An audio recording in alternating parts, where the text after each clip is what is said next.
और वहीं तस्वीरें अब आपको राजस्थान के जोधपुर से दिखाते हैं, जहां पर एक बदमाश बेखौफ होकर के बंदूक लहराते हुए नजर आता है और शराब कारोबारी पर उसे ताना किया था।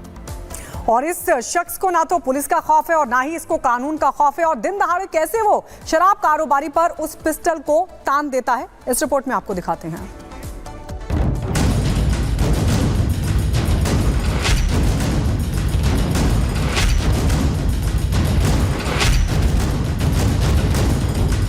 राजस्थान के जोधपुर को सन सिटी कहा जाता है, लेकिन ये गन सिटी बनती जा रही है। ऐसा कहने के पीछे की वजह है ये वीडियो, जो जोधपुर का ही है, जहां एक बंदूकबाज बदमाश शराब व्यापारी पर अवैध पिस्टल तान देता है। बताया जा रहा है कि बदमाश अपनी थार गाड़ी से शराब लेने पहुंचता है। शराब व्यापारी से पैसों को लेकर कहा सुनी होती है। बदमाश ताव में आता है, पीछे दबी हुई पिस्टल निकालता है और व्यापारी पर तान देता है। पूरा वाकया सीसीटीवी में कैद हो जाता है।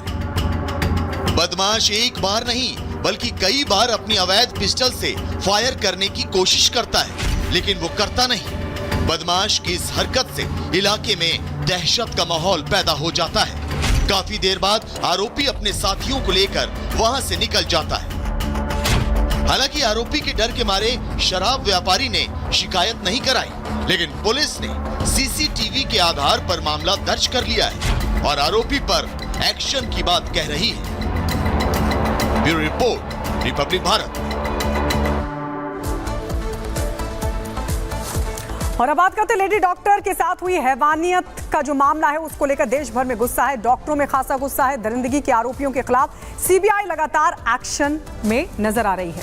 बंगाल की बेटी को इंसाफ दिलाने के लिए सीबीआई के अधिकारी जहां दिन रात जांच कर रहे हैं, वहीं अब पूरे मामले पर सुप्रीम कोर्ट ने स्वतः संज्ञान ले लिया है और मामले पर मंगलवार को सुनवाई होने वाली है।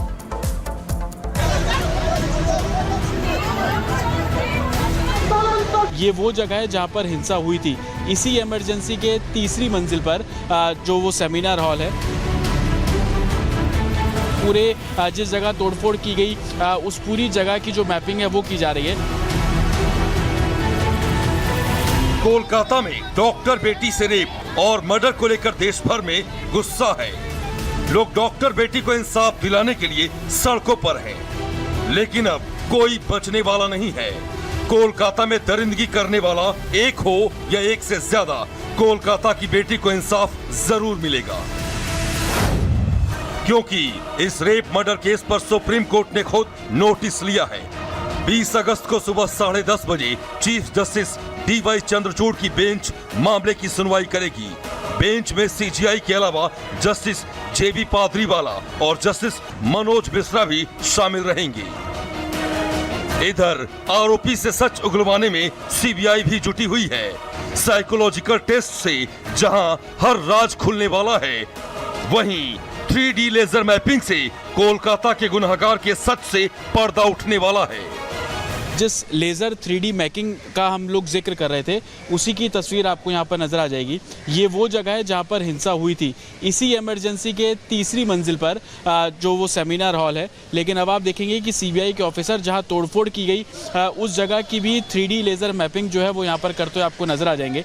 आप हाथ में देख रहे हैं कि ट्राइपॉड है, ट्राइपॉड के ऊपर जो एक इक्विपमेंट लगा हुआ है, इसी से पूरे इलाके की, पूरे जिस जगह तोड़फोड़ की गई उस पूरी जगह की जो मैपिंग है वो की जा रही है। सुप्रीम संज्ञान और सीबीआई जांच से रेप कांड में शामिल गुनहगारों और उन्हें बचाने की साजिश रचने वालों की नींद उड़ गई है। इस बीच सीएम योगी ने रेप कांड के दोषियों को बचाने की कोशिश करने वालों को जमकर फटकार लगाई है। समाजवादी पार्टी के नेता का बयान में पढ़ रहा था, समर्थन कर रहे हैं उन दुष्कर्मियों का जिन्होंने कोलकाता के अंदर एक डॉक्टर के साथ सामूहिक दुष्कर्म करने वाले दुष्कर्मियों का समर्थन कर रहे हैं। तनिक तो शर्म करनी चाहिए। लेकिन बहनों और भाइयों, संस्कार कभी समाप्त नहीं होते। ये वही लोग हैं जो कहते थे दुष्कर्मियों के लिए कि लड़के हैं, गलती कर देते हैं। ये मामला सियासी तूल पकड़ता जा रहा है। लापरवाही करने पर ममता सरकार चारों तरफ से घिर गई है। ऐसे में बीजेपी ममता सरकार से इस्तीफा मांग रही है। बंगाल में लॉ एंड ऑर्डर खराब है, वो हेल्थ मिनिस्टर हैं, वो लॉ एंड ऑर्डर के मालिक हैं, उनकी सरकार है। किसके खिलाफ? अगर नहीं संभल रही है तो इस्तीफा दे देनी चाहिए। देश का दुर्भाग्य है, पार्टियां और नेता नारी के सम्मान और सुरक्षा की बजाय उस पर अत्याचार को बढ़ावा देते हैं। बंगाल के अंदर तो घटना पर दुर्घटना हो रही है। मुख्यमंत्री प्रदर्शन कर रही है, मुख्यमंत्री षड्यंत्र कर रही है, मुख्यमंत्री इंसाफ नहीं दिलवा रही। सियासी तौर पर घिरने के बीच ममता सरकार पलटवार भी कर रही है। टीएमसी बीजेपी पर सियासत करने का आरोप लगा रही है, तो कोलकाता पुलिस ने बीजेपी की पूर्व सांसद लॉकेट चटर्जी को नोटिस जारी कर पूछताछ के लिए बुलाया था। तो वहीं इस मुद्दे पर बीजेपी हमलावर है। कोलकाता पुलिस का काम क्या है आज के डेट में? जस्टिस देने का ना। पूरा देश जस्टिस मांग रहा है, पूरा पश्चिम बंगाल रास्ते के ऊपर खड़ा हो गया जस्टिस मांगने के लिए। तो वो लोग का वो काम नहीं है जो सीबीआई को मदद करे, सीबीआई को सपोर्ट करे। Spineless police.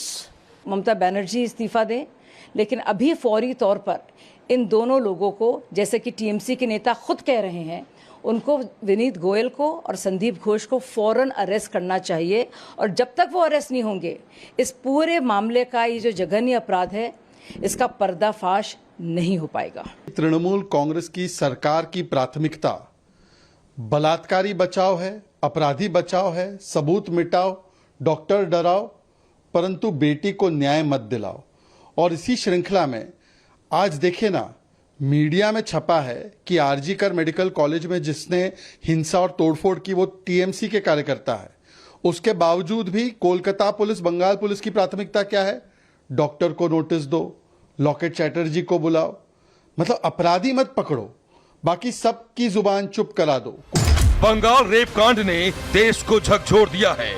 ऐसे में जिसने भी लापरवाही की है उसकी जवाबदेही तय होगी, क्योंकि सरकार से लेकर सुप्रीम कोर्ट तक और पुलिस से लेकर सीबीआई तक हर कोई एक्शन मोड में है। Bureau report, Republic Bharat.